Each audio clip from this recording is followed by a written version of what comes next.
लखनपुर नाम का एक गांव हुआ करता था। दिसंबर का महीना था और ठंडी ठंडी हवा चल रही थी।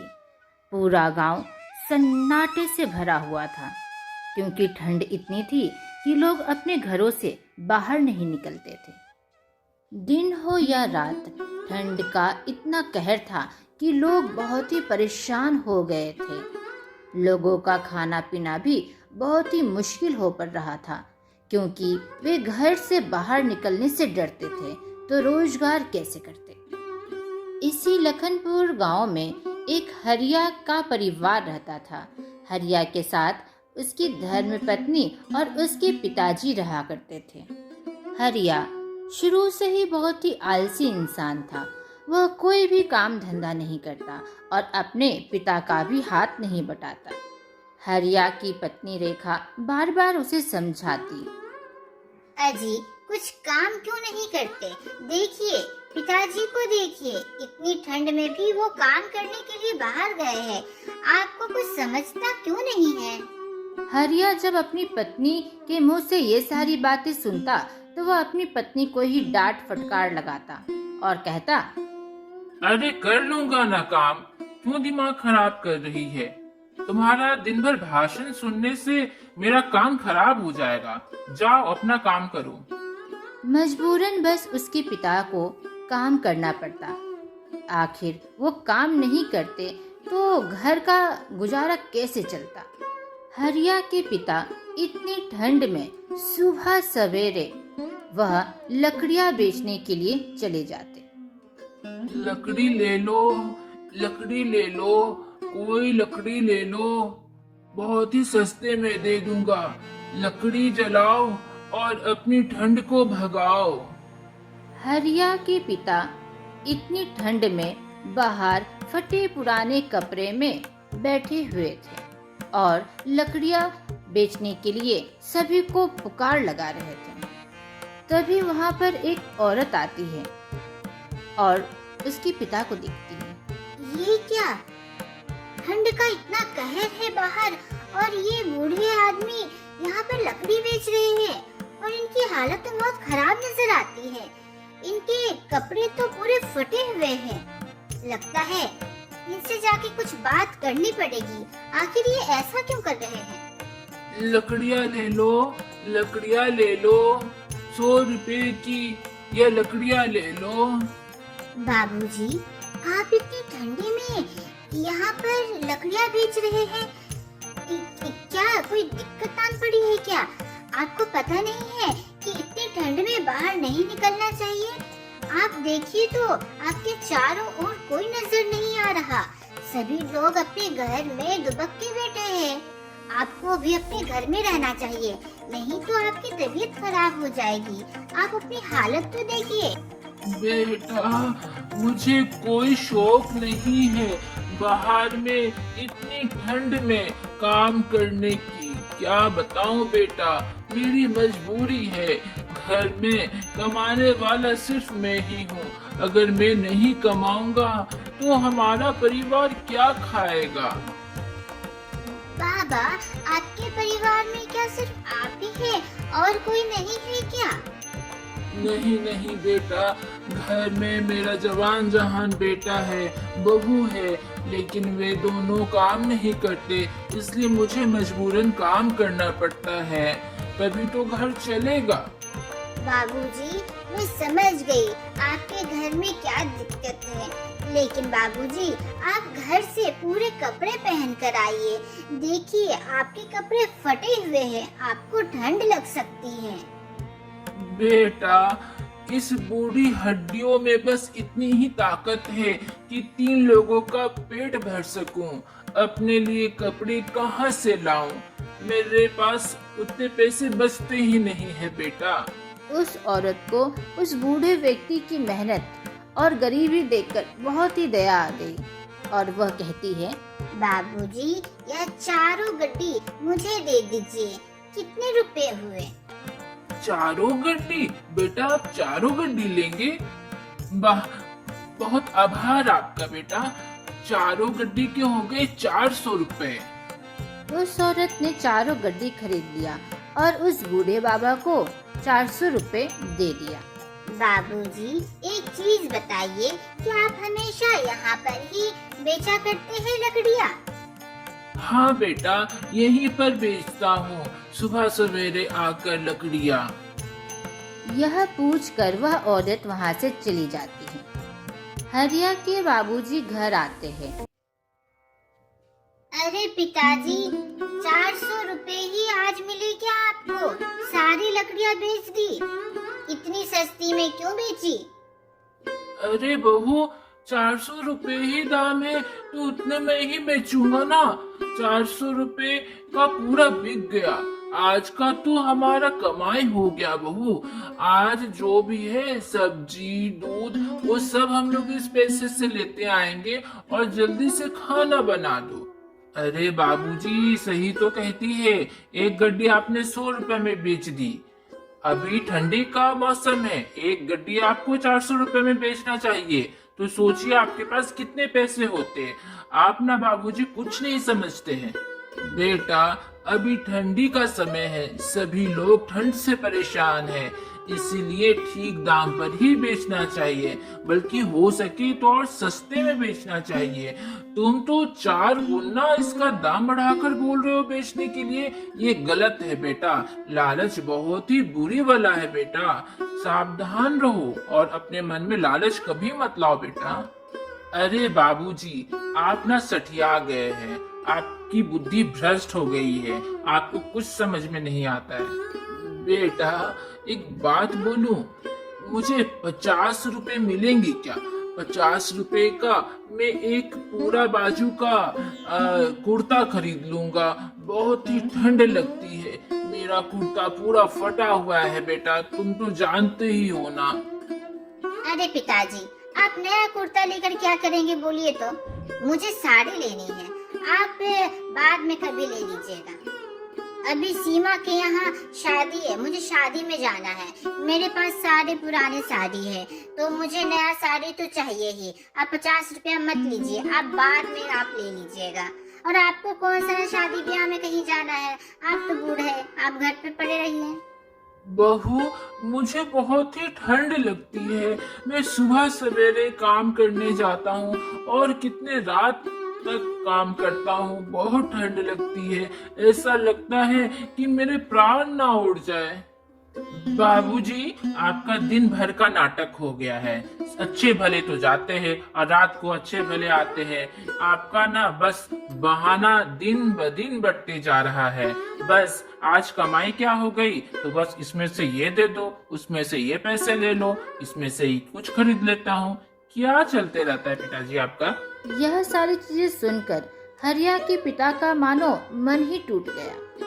सुबह सवेरे फिर उठकर हरिया के पिताजी लकड़ी बेचने के लिए जा पहुंचे।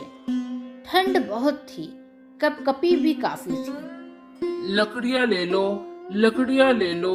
अरे बूढ़े बाबा, आज भी आप लकड़ियाँ बेचने के लिए इतनी ठंड में आ गए? हाँ बेटा, क्या करूं, इस पापी पेट का सवाल है ना, आना ही पड़ता है बेटा। बोलो बेटा, आज भी तुम्हें लकड़ियाँ चाहिए क्या? बाबूजी, मैं लकड़ियाँ खरीदने के लिए आज आपके पास नहीं आई हूँ। आज मैं आपके लिए एक कुर्ता लाई हूँ। आप फटे पुराने कपड़े पहनते हैं ना, तो मुझे अच्छा नहीं लगता, इसलिए मेरे पास एक कुर्ता रखा हुआ था जो कि गर्म कुर्ता है। आप उसे पहनकर आप घर से बाहर निकलिएगा। ये लीजिए, इस थैले में कुर्ता है, आपसे यही कुर्ता पहनिएगा और ये फटा पुराना कुर्ता ठंड में पहनकर बाहर मत आइएगा। अरे बेटा, तुमने मेरे लिए इतना सोचा। तुम वाकई बहुत ही अच्छे परिवार की हो। लगता है तुम्हारे माता पिता बहुत ही संस्कारी है, इसलिए तुम भी इतनी संस्कारवान हो बेटा। तुम दूसरे के बारे में कितना सोचती हो। मैं तो मामूली लकड़ी बेचने वाला हूँ। मेरे बेटे बहू ने तो मुझे एक कुर्ता खरीद कर नहीं दिया और तुम मेरी अपनी ना हो के भी बिना बोले तुम मेरे लिए कुर्ता लाए हो ताकि मैं ठंड से बच सकूं। अरे बाबूजी, आप इसे रखिए और अब आप अच्छे से काम कर सकते हैं। ये बहुत ही अच्छा कुर्ता है, आपका शरीर गर्म रखेगा। धन्यवाद बेटा जी, धन्यवाद। तुम बहुत भली हो, भगवान तुम्हारा भला करे बेटा। उस दिन के बाद से हरिया के पिताजी उस औरत के दिए हुए कुर्ते को ही पहनते। अरे वाह, बिटिया ने तो सही कहा था। ये कुर्ता काफी अच्छा है और मुझे इसमें ठंडी भी नहीं लग रही है। देखते देखते पूरा दिसंबर निकल गया। अब जनवरी का महीना आ गया। जनवरी में और कड़ाके की ठंडी पड़ने लगी। एक दिन की बात है। पिताजी, आप दिन भर बड़े बड़े क्या करते हैं? आप क्यों नहीं जाते लकड़ियां बेचने के लिए? अगर आप लकड़ियां बेचने के लिए नहीं जाएंगे, घर पर पैसे नहीं लाएंगे, तो आप इस घर से निकल जाइए। बेटा, ये तुम क्या कह रहे हो? मेरी तबीयत ठीक नहीं है। तुम्हें तो पता है ना, मुझे 5 दिन से बुखार है। मैं इतनी बुखार में बाहर में कैसे जाऊं लकड़ियां बेचने के लिए? और तुम जान रहे हो ना, बाहर कितनी ठंडी पड़ रही है। हाँ हाँ, दिन भर बैठकर रोटी तोड़ते रहते हैं, कुछ काम धाम नहीं करते। सुनिए जी, इन्हें बाहर निकालना ही सही रहेगा। अब मैं नहीं रख सकती। हरिया और रेखा ने अपने बूढ़े पिताजी को घर से बाहर निकाल दिया। हरिया के बूढ़े पिताजी एक जगह बैठे हुए थे और ठंड के मारे परेशान हो रहे थे। हे परमात्मा, कैसे बच्चे मैंने जन्म दिए। ये देखिए आज क्या हो गया। अगर मेरी पत्नी होती तो मेरा सहारा होती, लेकिन मेरी पत्नी को भी आपने बहुत ही जल्दी मुझसे ले लिया। अब तो रात होने आई है। लगता है मैं भूखे प्यासे और ठंड के मारे यहीं पर मर जाऊंगा। देखते ही देखते सुबह हुई। तभी एक आवाज आती है। बाबूजी, ये तो वही है जो लकड़ियाँ बेचा करते थे। ये यहाँ पर सोए पड़े क्यों नजर आ रहे हैं? लगता है इनकी तबीयत खराब है क्या? पूछती हूँ। बाबूजी, बाबूजी, उठिए, क्या हो गया आपको? बाबूजी, उठिए, उठिए ना। उस औरत ने हरिया के पिताजी के चेहरे पर पानी के छींटे मारे। मैं कहाँ हूँ? मैं कहाँ हूँ? अरे बिटिया, तुम? बाबूजी, आपकी यह कैसी हालत हो गई है और यहाँ पर आप गिरे पड़े क्यों हैं? क्या हो गया? आपकी तबीयत तो ठीक है? बिटिया, क्या बताऊं तुमको? ऐसा कहकर हरिया के पिता ने पूरी बात बताई कि किस तरह से उसे घर से निकाला गया और किस तरह से पूरे दिन और पूरी रात वो ठंड से ठिठुरते रहे। बाबूजी, अगर आप बुरा ना माने तो एक बात बोलूं। आप मेरे घर चलिए।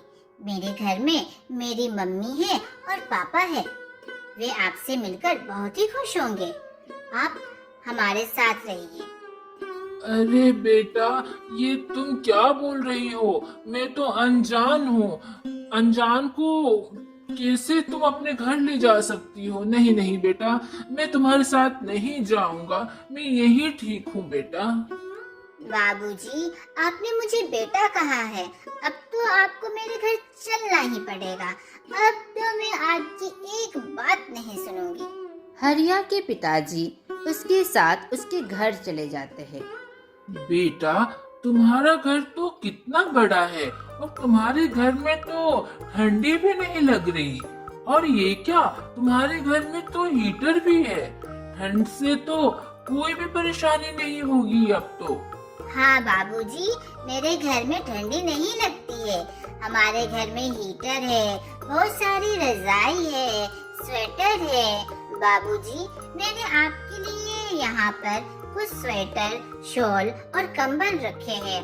आराम से आप सो जाइए। अभी आप खाना खा लिए हैं तो अब आप आराम कीजिए। हरिया के पिताजी मन ही मन सोच रहे थे। लगता है ये मेरे कुछ अच्छे कर्मों का फल है जो कि ये बिटिया मुझे मिली। मेरे बच्चों ने तो मुझे बाहर निकाल दिया, लेकिन ये बिटिया तो भगवान स्वरूप है। अगर यह बिटिया नहीं होती तो मैं ठंड के मारे तो कब का ना मर जाता वहाँ पर। हरिया के पिताजी उस परिवार के साथ बहुत ही हंसी खुशी रहने लगे और अपना जीवन बिताने लगे। वहीं पर दूसरी ओर अजी, आपको समझ में नहीं आता है? अभी तक आप सोए पड़े हैं। काम करने के लिए नहीं जाना है क्या? 4 दिन से हम लोग खाना नहीं खाए हैं। अरे भगवान, जाता हूँ ना, जाता हूँ, क्यों तंग करते रहती हो? दिख नहीं रहा है बाहर कितनी ठंडी पड़ रही है? सुनिए जी, आज आपका कोई बहाना नहीं सुनूंगी। 4 दिन से पेट में एक अन्न का दाना तक नहीं गया है और आपका डेली डेली का नाटक हो गया है। आज आपको काम के लिए जाना ही पड़ेगा। लकड़ियाँ यहाँ पर मैंने रख दिया है, जाइए और बेच कर आइए। और सुनिए, कोई नाटक और बहाना सुनने वाली नहीं हूँ आज। अरे भगवान, तुम देख नहीं रही हो बाहर कितनी ठंडी है? हवा तो ऐसे चल रही है जैसे कि मानो शरीर को ही काट दे, और तुम कह रही हो इतनी ठंड में मैं बाहर जाऊं काम करने के लिए? भगवान, एक काम क्यों नहीं करती? तुमने जो कंगन पहने हुए हैं वो दे दो, वो बेचकर कुछ गुजारा हो जाएगा कुछ दिनों तक। हाय हाय, कैसा पति मिल गया मुझे। अरे तुमसे बेहतर तो तुम्हारे पिताजी थे। इतने बूढ़े होकर भी वो सुबह सवेरे इतने ठंड में लकड़ियाँ बेचकर लाते थे। 400-500 रुपए तो कमा के लाते थे, और तुम तो जवान जहान होके भी सिर्फ बहाना कर रहे हो। हरिया बीबी की डांट फटकार सुनकर मजबूरन बाहर जाता है लकड़ियां बेचने के लिए।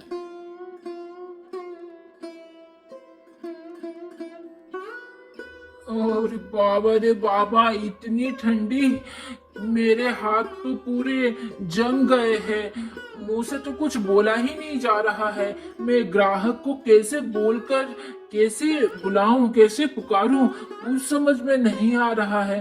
पता नहीं कि बाबूजी किस तरह से काम करते थे और कमाकर पैसे लाते थे।